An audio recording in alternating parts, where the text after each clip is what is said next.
Please subscribe to our channel.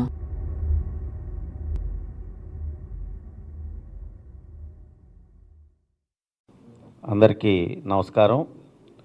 గత 2 రోజులుగా లింగమనేని రమేష్ గారు చంద్రబాబు నాయుడు అన్యాయంగా అక్రమంగా ఆక్రమించుకొని కరకట్ట లోపల నివసిస్తున్నటువంటి ఇంటికి సంబంధించి గత 5 సంవత్సరాలుగా ఆయన నివసిస్తున్నటువంటి ఇంటికి సంబంధించి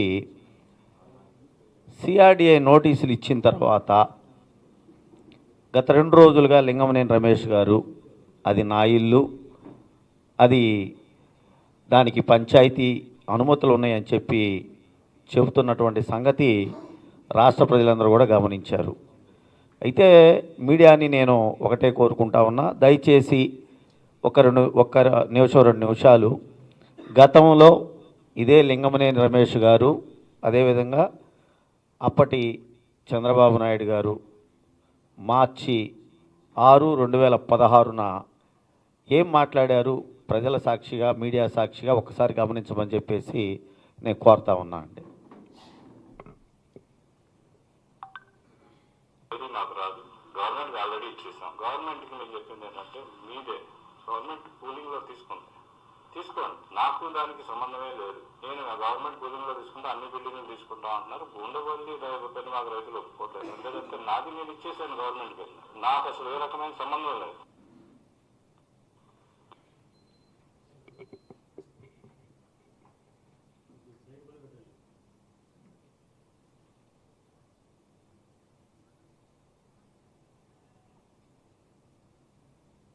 ఏదైతే మేము గ్యాస్ ఇచ్చామని దానికి ప్రతికూలంగా ఇల్లు ఇచ్చాడు. ఇల్లు ఇవ్వడం ఏంటండి, అది గవర్నమెంట్ ఇల్లు. నేను ఆ మాట చెప్పాను. నేను కాదు ఉన్నానంటే గవర్నమెంట్ ఇల్లు కాబట్టి ఉన్నా. నేను ఫస్ట్ చెప్పాను, this property belongs to government. ఏదో నువ్వు ఇచ్చినా నువ్వు ఇవ్వకపోయినా ల్యాండ్ అక్విజిషన్ తీసుకుంటా. ఇస్తే ల్యాండ్ పూల్, లేకపోతే ల్యాండ్ అక్విజిషన్. టెంపరీగా నేను ఉండాలి కాబట్టి కార్యక్రమాలు స్టార్ట్ చేయాలి కాబట్టి ఐఎమ్ స్టేయింగ్ దేర్.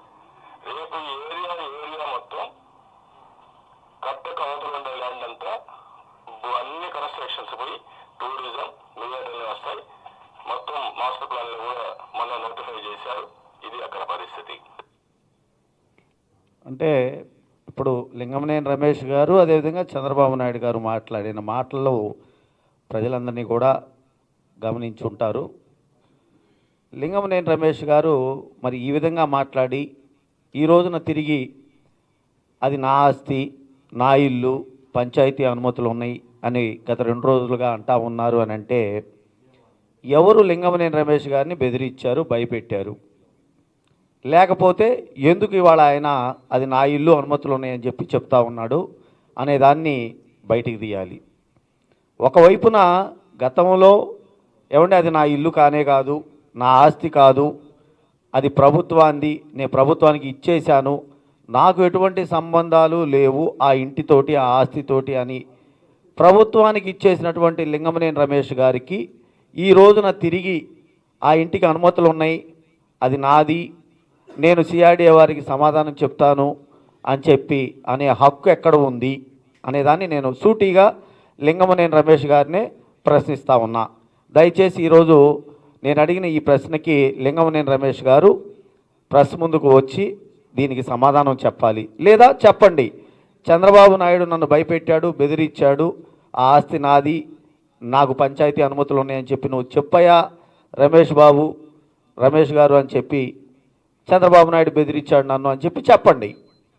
లేని పక్షంలో అది ప్రభుత్వాన్ని, ప్రభుత్వ ఆస్తి, సిఆర్డిఏ వాళ్ళు దాని మీద అది ఎలా చేయాలి, ఏం చేయాలి అనేది చూసి ప్రభుత్వం నిర్ణయం తీసుకుంటుంది. కాబట్టి ఇక దీన్ని మా ఆస్తి అని చేసి ఇది మా ఆస్తి, మా ఇల్లు అని క్లెయిమ్ చేసే పరిస్థితి లింగమనేని రమేష్ గారికి లేదని చెప్పి నేను చాలా స్పష్టంగా చెప్తా ఉన్నా. రెండో వైపున చంద్రబాబు నాయుడు గారు కూడా మాట్లాడారు. అదేందండి, ఆ ఇల్లు వాళ్ళదెట్ట అయిద్దండి, ఆ ఇల్లు మాదండి, ఆ ఇల్లు ప్రభుత్వాందండి, ఒకసారి ఇచ్చిన తర్వాత వాళ్ళు ఎలా క్లెయిమ్ చేస్తారండి అని ఈ విధంగా మాట్లాడుకుంటా వస్తా గమనించండి. ఆయన ఇంకోటి కూడా చెప్పేశాడు, ఇది సిఆర్డిఏ మాస్టర్ ప్లాన్లో మేము తీసేసుకున్నాము అనే పాయింట్ని చెప్పాడు ఒకటి. రెండవది కరకట్ట లోపల నదికి మధ్య ఖాళీ ప్రాంతంలో కట్టుకున్నటువంటి భవనాలు మొత్తం కూడా మేము తీసేసేస్తాము, రాబోయే రోజుల్లో అక్కడ డెవలప్మెంట్ టూరిజం ద్వారా మేము చేస్తామని చెప్పారు. ఇది 2016 మార్చి 6వ తారీఖున చంద్రబాబు నాయుడు గారు చెప్పడం జరిగింది. శాసనసభలో కూడా చెప్పాడండి. దాని మీద కూడా శాసనసభలో అలా చెప్పిన దానికి కూడా యాక్షన్లు తీసుకోబడతాయి. అలా నేను కోరతాను గౌరవ స్పీకర్ గారిని.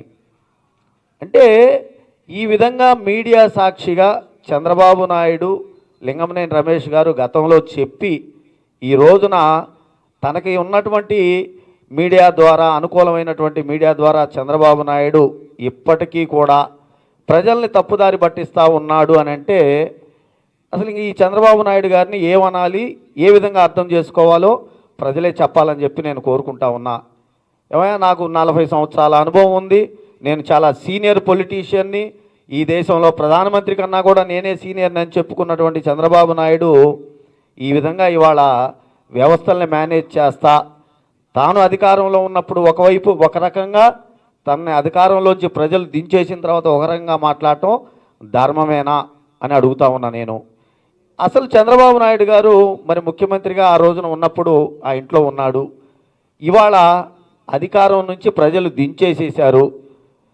ఇవాళ నేను ఆ ఇంటిని ఖాళీ చేయాలి, ఇది ప్రభుత్వం ఆస్తి, ప్రభుత్వానిది, ముఖ్యమంత్రిగా ఉన్నంతకాలం ప్రభుత్వం ముఖ్యమంత్రి గారిని చూసుకోవాలి కాబట్టి నేను దీన్ని ఖాళీ చేయాలి అనే కనీస జ్ఞానం కూడా లేకుండా ఆయన ఇంకా ప్రవర్తిస్తూ ఉన్నాడు అని అంటే అసలు ఆ మనిషిని ఏమనుకోవాలి? ఎంత అన్యాయంగా, ఎంత దుర్మార్గంగా ఆయన ఈ విధంగా ప్రవర్తిస్తూ ఉన్నాడు అనేది గమనించమని చెప్పి నేను కోరుకుంటా ఉన్నా. చంద్రబాబు నాయుడు గారికి ఇంకోటి కూడా నేను గుర్తు చేస్తూ ఉన్నా. 33,000 ఎకరాలని చెప్తా ఉన్నారు మీరు. గతంలో మేము ల్యాండ్ పూలింగ్కి తీసుకుంది. ఆ ల్యాండ్ పూలింగ్కి తీసుకున్న రోజున భయపెట్టి, బెదిరించి, కేసులు పెట్టి, రైతుల్ని కొట్టి, కేసులు పెట్టి, పోలీస్ స్టేషన్లో వాళ్ళని మీద అక్రమంగా పోలీసుల మీద ఒత్తిడి తీసుకొచ్చి వాళ్ళ చేత హింసించి చివరికి రైతన్న పండించినటువంటి పంటలను తగలబెట్టించి కూడా ఇంకా ఏం చేసావయ్యా చంద్రబాబు నాయుడు అని అంటే రైతులెవరిని ఆ పూలింగ్కి ఇచ్చినటువంటి భూముల్లోకి, ఎక్విజేషన్ చేసినటువంటి భూముల్లోకి కాలు కూడా పెట్టనీలా చంద్రబాబు నాయుడు. ఏమయ్యా, నీకు భయపడి ఎవరన్నా రైతాన్ని ఇచ్చినా, నీకు సహకరించి రైతాన్ని ఇచ్చినా, 1-2 సెంట్లు కాదయా 33,000 ఎకరాలని నువ్వే చెప్పావు. మరి అంత పొలం ఇచ్చినటువంటి రైతన్న తన గేదెలను మేపుకోవడానికో లేదంటే ఎక్కడన్నా ఏదన్నా చిన్న పనుండి ఆ పెరిగినటువంటి పిచ్చి మొక్కల్ని పొయ్యిలో పెట్టుకోవడానికి, కట్టెలు కొట్టుకోవడానికో పోతే వాళ్ళ మీద కేసులు పెట్టియటం, వాళ్ళని ఆ ప్రాంతాలకు రానియకుండా భయప్రాంతంలో చేశావే, వాళ్ళకొక న్యాయం. నువ్వు ఈ రోజున అన్యాయంగా, అక్రమంగా నివసిస్తా నువ్వు ఇవాళ ప్రభుత్వం, జగన్మోహన్ రెడ్డి గారి ప్రభుత్వం ఒకవైపున ముఖ్యమంత్రిగా గౌరవ ముఖ్యమంత్రి జగన్మోహన్ రెడ్డి గారు ఒకవేళ ఏమన్నా సంస్కరణలు జరగాలి అని అనుకుంటే అది ప్రభుత్వం ఒకవేళ తప్పులు చేసినా కూడా సంస్కరణలు ప్రభుత్వం వైపు నుంచే జరగాలని చెప్పేసి ఆయన పరిపాలన సాగిస్తూ ఉంటే వాళ్ళని ఇలాంటి లింగమనేని రమేష్ గారు లాంటి వ్యక్తులను అడ్డం పెట్టుకొని ఆ లింగమనేని రమేష్ గారిని కూడా భయపెట్టి బెదిరించి నువ్వు ఇవాళ మీరు నోటీసులు ఇస్తే మేము వాటిని చూస్తాము, మా దగ్గర అనుమతులు ఉన్నాయని చెప్పి చెప్పటం అసలు ధర్మమా, న్యాయమా చంద్రబాబు నాయుడు గారు అని అడుగుతా ఉన్నా నేను. అసలు ఆలోచన చెయ్యరా మీరు? అనుకోరా? మనస్సాక్షి లేదా అసలు మీకు? అరే మనల్ని ప్రజలు చీకొట్టారే, నన్ను ఏదో నాకు అనుభవం ఉంది, నన్ను నమ్మండి అయ్యా అని అంటే గతంలో పొరపాట్లు చేస్తేనే కదా నన్ను నమ్మండి అని బతిమలాడుకునేది నువ్వు.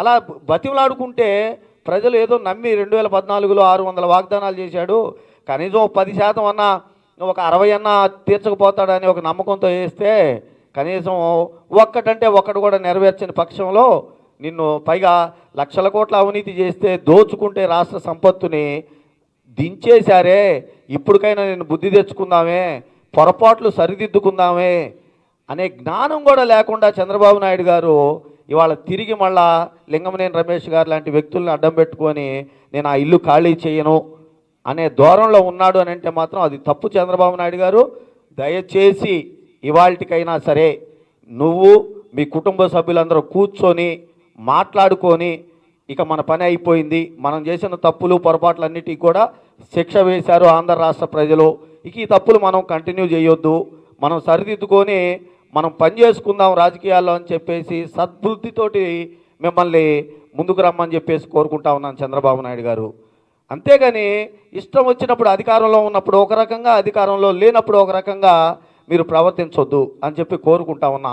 ఇప్పటికైనా మీరు ఒక అరసెంట్ అన్నా కొనుక్కోండి సార్, లేదా ఒక సెంటు భూమిలో కూడా ఇవాళ పేదలు ఇల్లు కట్టుకొని బతుకుతూ ఉన్నారు. మీ దగ్గర డబ్బులు లేకపోతే నేను ఇస్తారండి సెంటు భూమి కొనుక్కోండి, ఎందుకంటే మీరు చాలా పేదోళ్ళు కదా. సో సెంటు భూమి కొనుక్కొని ఇల్లు కట్టుకోవాల్సినటువంటి జ్ఞానం కూడా లేకుండా మీరు ఈ రోజున ఇంకా మనం దోచుకుందాము, ఇంకా ఆక్రమించుకుందాము అనే రీతిని మాత్రం దయచేసి చేయొద్దని చెప్పేసి చంద్రబాబు నాయుడు గారిని నేను సవినయంగా కోరుకుంటున్నానండి. ఇకనైనా సరే లింగమనేని రమేష్ గారు లాంటి పెద్దలు తప్పు తెలుసుకొని, పొరపాట్లు తెలుసుకొని, మీరు చంద్రబాబు నాయుడు లాంటి వ్యక్తులు మీ మీద ఒత్తిడి తెచ్చినా మీరు కూడా ఆయనకి చెప్పండి, రమేష్ గారు, అయ్యా ఇక నా చేత ఇంకా అబద్ధాలు చెప్పించబాకండి సార్, నన్ను ఇక భయపెట్టబాకండి సార్, నన్ను బతకనియండి, మమ్మల్ని వదిలిపెట్టేయండి, మేము ఇప్పటికే ఐజేఎం వాళ్ళతోటి మేము చేసినవన్నీ లొసుగులన్నీ బయటకు వస్తున్నాయి, ఇలాంటి మళ్ళీ ఇంకా మా మీద ఇంకా మరీ ఎక్కువగా చేయబాకండి సార్ అని చెప్పేసి చంద్రబాబు నాయుడు గారికి చెప్పమని చెప్పి నేను లింగమనేని రమేష్ గారిని కూడా కోరుకుంటా ఉన్నా. ఇంత జరిగినా కూడా ఒకటి గమనించండి, నేను గత 3-4 సంవత్సరాలుగా 2 సార్లు గౌరవ హైకోర్టు ద్వారా నోటీసులు ఇప్పించినా కూడా, అయ్యా చంద్రబాబు నాయుడు గారు మీ ఇల్లు అక్రమం, నోటీసులు ఇచ్చింది ఖాళీ చేయండి అయ్యా అంటే ఒక్కరోజు కూడా ప్రెస్ ముందుకు వచ్చి ముఖ్యమంత్రి హోదాలో ఆ రోజున ఉండి ఆ ఇల్లు అక్రమమో సక్రమో చెప్పలా.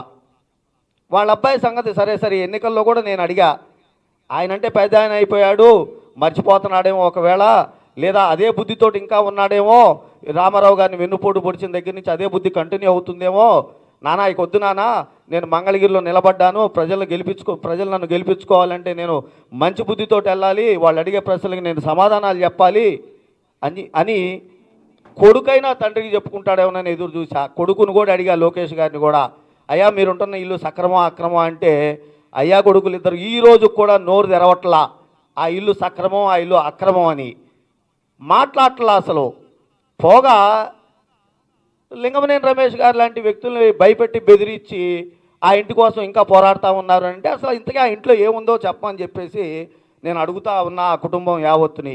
ఇంకా ఎందుకు ఆ ఇల్లు ప్రభుత్వ భవనం అయినా కూడా మీరు దాన్ని పట్టుకుని ఏలాడబడతా ఉన్నారు. నాకు ఒక అనుమానం కలుగుతూ ఉంది, గత 5 సంవత్సరాల్లో రాష్ట్ర ప్రజలు మిమ్మల్ని నమ్మి ఓటేస్తే లక్షల కోట్ల రూపాయల అవినీతి చేసి ఈ రాష్ట్ర సొత్తుని దోచుకొని ప్రజల కష్టార్జితాన్ని ఆ ఇంట్లో ఏమన్నా దాచిపెట్టావా చంద్రబాబు నాయుడు అని అడుగుతా ఉన్నా నేను. లేని పక్షంలో మీరు ఇప్పటికైనా సరే, ఇవాళకైనా సరే, గౌరవ కమిషనర్ గారు సిఆర్డీఏ వారు మీకు నోటీసులు ఇచ్చారా ఇల్లు అక్రమం అని, దానికి స్పందించి ఒక నైతిక బాధ్యతను వహిస్తా. 40 సంవత్సరాల అనుభవం అంటున్నారు మీరు, కనీసం నైతిక బాధ్యత ఇది, ప్రజలు తిరస్కరించారు నన్ను, ఇవాళ నుంచే నాలో మార్పు రావాలి, ఇవాళ నుంచే నేను బుద్ధి తెచ్చుకొని ప్రవర్తించాలి అని చెప్పి ఆ ఇల్లు ఖాళీ చేయమని చెప్పి నేను కోరుతా ఉన్నా.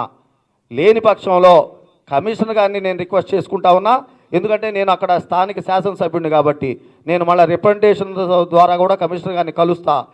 సెక్షన్ 115(1) ఆఫ్ సిఆర్డీఏ యాక్ట్ ప్రకారం ఆయన నోటీస్ ఇవ్వడం జరిగింది ఆ ఇంటికి. సెక్షన్ 3 ఆఫ్ 115 సిఆర్డీఏ యాక్ట్ చాలా స్పష్టంగా చెబుతుంది, కమిషనర్ గారికి పూర్తి హక్కు అధికారాలని బదలాయిస్తా. ఇవన్నీ కూడా చంద్రబాబు నాయుడు గారు మర్చిపోయారేమో. మీరే అక్రమంగా ఎటువంటి చర్చలు లేకుండా అసెంబ్లీలో పాస్ చేసుకున్నారు. ఎందుకు? రైతులను ఇబ్బంది పెట్టి భయపెట్టి బెదిరించి లాక్కుందామని. ఇలాంటి సెక్షన్ల ద్వారా కమిషనర్ గారికి వచ్చినటువంటి అధికారాలను ఉపయోగించుకొని ఆ ఇంటిని ప్రభుత్వానికి కాబట్టి చట్టంలో ఉన్నట్టుగా, సిఆర్డీఏలో చట్టంలో ఉన్నట్టుగా యాక్షన్ తీసుకోమని చాలా స్పష్టంగా చెబుతుందండి. CRDA act section 115 of 3 demolish చేస్తే డిమాలిషన్ ఖర్చులు కూడా వాళ్లే భరించాలి, ఎవరు? ఆ ఇంటి యజమానులే భరించాలని చెప్పి చాలా స్పష్టంగా చెబుతా ఉంది. కాబట్టి ఇలాంటి పొరపాట్లు చేయకుండా మరొకరికి ఆదర్శంగా నిలబడాలి అని చెప్పి జగన్మోహన్ రెడ్డి గారు గౌరవ ముఖ్యమంత్రి గారు ఇచ్చిన గుర్తు తెచ్చుకొని తక్షణం వాటి మీద చర్యలు తీసుకోమని నేను కోరుతా ఉన్నా. ఆ చర్యలు తీసుకునేటప్పుడు కమిషనర్ గారు, అయ్యా చంద్రబాబు నాయుడు గారు, మీరు, లింగమనేని రమేష్ గారు, మిగతా ఎవరైతే ఆక్రమణదారులు ఉన్నారో వాళ్ళందరూ కూడా చట్టానికి లోబడి దయచేసి ప్రవర్తించమని చెప్పేసి నేను కోరుకుంటా ఉన్నా. మిగతా ఆక్రమణదారులు కూడా ఒకసారి గుర్తు తెచ్చుకోవాలి. ఇప్పుడే వీడియో ప్లే కూడా మనం చూసాం. చంద్రబాబు నాయుడు గారు ముఖ్యమంత్రిగా ఉన్నప్పుడు 2016 మార్చి 6వ తారీఖున చాలా స్పష్టంగా చెప్పాడు, రేపొద్దున ఈ భవనాలన్నింటిని కూడా నేను తీసేయబోతా ఉన్నాను, టూరిజాన్ని డెవలప్మెంట్ చేయబోతా ఉన్నాను అని చెప్పాడు. అని అంటే చట్టం తెలుసు చంద్రబాబు నాయుడికి. చట్టం తెలిసి కూడా ప్రజలు తిరస్కరించిన ఇవాళ బుద్ధి తెచ్చుకోకుండా ఆయన ప్రవర్తిస్తూ గతంలో ఆయన చెప్పాడు కాబట్టి ఆ ఆక్రమణదారులకి చెబుతా ఉన్నా, చంద్రబాబు నాయుడు ఇవాళ చట్టాలని తుంగలో దొక్కినా ఆ రోజున వాస్తవాలు మాట్లాడాడు చట్టం ప్రకారం. పైగా చట్టాలు ఇవాళ చాలా స్పష్టంగా చెబుతూ ఉన్నాయి అవన్నీ అక్రమ నిర్మాణాలని. పైగా ప్రభుత్వం తప్పు చేసినా కూడా ఆ తప్పుని సరిదిద్దుకోవడానికి ప్రజలకి ఒక జవాబుదారీతనంగా ఉండాలి అని అంటే ఆ ప్రక్షాళన అనేది ప్రభుత్వం నుంచే స్టార్ట్ అవ్వాలని చెప్పేసి చేసి చూపించినటువంటి ఘనత గౌరవ ముఖ్యమంత్రి జగన్మోహన్ రెడ్డి గారిది. కాబట్టి ఇవన్నీ దృష్టిలో పెట్టుకొని నేను కోరుతా ఉన్నాను చంద్రబాబు నాయుడు గారిని, అదేవిధంగా లింగమనేని రమేష్ గారిని, తెలుగుదేశం పార్టీ వారిని కూడా దయచేసి వాస్తవాలకు అనుగుణంగా చట్టాలకి లోబడి ధర్మ న్యాయానికి కట్టుబడి మీరు చేయాల్సినటువంటి పనులు చేయమని చెప్పేసి నేను కోరుకుంటూ చిట్ట చివరిగా ఇంకోటి కూడా చెప్తా ఉన్నానండి. నేను ఒక వారం 10-15 రోజుల క్రితం అనుకుంటా నేను అప్లై చేసుకున్న గౌరవ స్పీకర్ గారికి ఏమని, చంద్రబాబు నాయుడు గారు గత 5 సంవత్సరాల కాలంలో ఇంకా కొంతమంది పేర్లు కూడా ఇచ్చానండి, ఏమేమి లబ్ధి పొందారు చట్టపరంగా, వాళ్ళకి ఏమేమి బెనిఫిట్స్ వచ్చినాయి, నాకు అది పబ్లిక్ డాక్యుమెంట్ కాబట్టి ఇవ్వమని కోరాను. అది నాకు వచ్చిన రోజున చూస్తా. ఎందుకంటే ముఖ్యమంత్రి గారికి నివాసం చూపించాల్సినటువంటి బాధ్యత ప్రభుత్వాందే. ఒకవేళ అలాంటి బాధ్యత ప్రకారం ఆ ఇల్లు వచ్చి ఉంటే హెచ్ఆర్ఏ కింద ఏమన్నా డబ్బులు ఈయన ఏమన్నా తీసుకున్నాడా, అంటే ఆ ఇంట్లో ఉంటూ డబ్బులు కూడా ఏమన్నా తీసుకున్నాడా, ప్రజల ఆస్తి ప్రజల సొమ్ము ఏమన్నా తీసుకున్నాడా అనేది కూడా నేను వెరిఫై చేసుకొని అది నిజమని తేలితే ఖచ్చితంగా దాని మీద కూడా చర్యలు తీసుకోవాల్సిందిగా నేను మళ్ళా కోరుకుంటూ ఆ కాపీ ప్రతులతోటి ప్రజల ముందుకు వస్తానని చెప్పి తెలియజేసుకుంటూ సెలవు తీసుకుంటా ఉన్నాను. నమస్కారం. చూపించమనండి ఒకటి. ఏమండి ఒక్క విషయం చెబుతున్నాను, నేను నిన్న కూడా చెప్పానండి, పర్మిషన్లు ఎవరు ఇచ్చారు, ఎప్పుడు ఇచ్చారు, ఎలా ఇచ్చారు అని అంటే అధికారులందరికీ చట్టం తెలియక ఇచ్చారా, ఎవరి మీదన్నా ఒత్తిళ్లు కలగజేస్తే ఇచ్చారా, ఎవరన్నా ప్రలోభ పెడితే ఇచ్చారా, ఏమి జరుగున్నా కూడా చట్టం ముందు ఇలాంటివి పనికిరావు. అలా ఇచ్చుంటే ఆ ఇచ్చిన అధికారులు కూడా ఇవాళ చట్టం ప్రకారం న్యాయస్థానం ముందు దోషులుగా నిలబడాల్సిందే. అదేమి రాజశేఖర రెడ్డి గారు ఏమో సంతకం చేసి ఇవ్వలేదు కదండి. అంటే సీఎం గారు వచ్చి ఇల్లు అక్రమ సక్రమాన్ని సంతకం చేసి ఇస్తాడా పేపరు? ఎవరు ఇవ్వాలండి? ఆ అధికారులు ఇస్తారు. అవును, కానీ ఆ సీఎం గారేమి ఇంట్లో అద్దెకుండలేదండి, ఈ ఇంట్లో నివాసం చేయాల. కానీ ఈ సీఎం అప్పుడు ఉన్నటువంటి చంద్రబాబు నాయుడు గారు ఆ ఇంట్లో అద్దెకున్నారు, ఆ ఇంట్లో ఉన్నారు. అదే అవన్నీ తీసుకురామంటున్నాము. మరి అవన్నీ ఇవాళ చెప్తున్నారే మా దగ్గర ఉన్నాయని. 2015 ఫిబ్రవరి 6వ తారీఖున గౌరవ తహసీల్దార్ తాడేపల్లి వారు ఇచ్చినప్పుడు నోటీసులు అప్పుడు ఎందుకు చూపించలేదు ఈ Lingamaneni Ramesh? Point number 1. Point number 2, గౌరవ హైకోర్టు ద్వారా నేను 2 సార్లు నోటీసులు ఇప్పించినప్పుడు ఇదే చంద్రబాబు నాయుడికి మిగతా 57 మంది రెస్పాండెంట్స్కి కాదండి, ఇవన్నిటికీ మేము సక్రమంగా పర్మిషన్లు తెచ్చుకొనే కట్టుకున్నామని చెప్పి ఆ రోజు నుంచి ఈ రోజు వరకు కూడా గత 3 సంవత్సరాలుగా వాళ్ళు ఎందుకు ఆ సాక్ష్యాధారాలతో అఫిడవిట్లు వేయలేదు? అందుకే నేను నిన్న చెప్పా, అసలు అవన్నీ ఎవరు ఇచ్చారు, ఎప్పుడు ఇచ్చారు, ఎలా వచ్చినాయి అనేది పరిశీలన చేయాల్సిందిగా నేను కోరానండి నిన్న. బహుశా మీరు లేరేమో.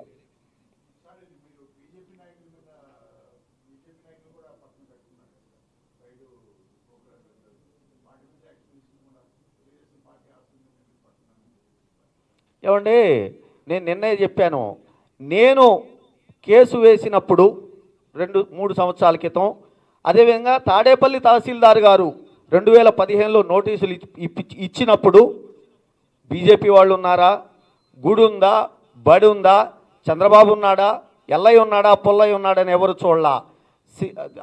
తహసీల్దార్ గారు అందరికీ నోటీసులు ఇచ్చారు ఇల్లీగల్ అని, నేను ఇల్లీగల్ అని చెప్పేసి అవన్నీ ఎవరో కోర్టుకు వెళ్ళాను, కోర్టు నోటీస్ ఇచ్చిందండి. ఇప్పటికైనా చెబుతా ఉన్నాం, అది ఎవరైనా ఎంతటి వారైనా సరే చట్టం ముందు ధర్మం ముందు సమానమే. అందరికీ ఖచ్చితంగా నోటీసులు ఇవ్వబడుతున్నాయి. ఇవాళ ఏమి ఒక లింగమనేని రమేష్కి ఏమి సిఆర్డీ వాళ్ళు ఇవ్వాలా, మిగతా 26 మందికి ఇచ్చారు. మిగతా వాళ్ళకి కూడా చూసుకొని ఇస్తున్నారు నోటీసులు. Thank you.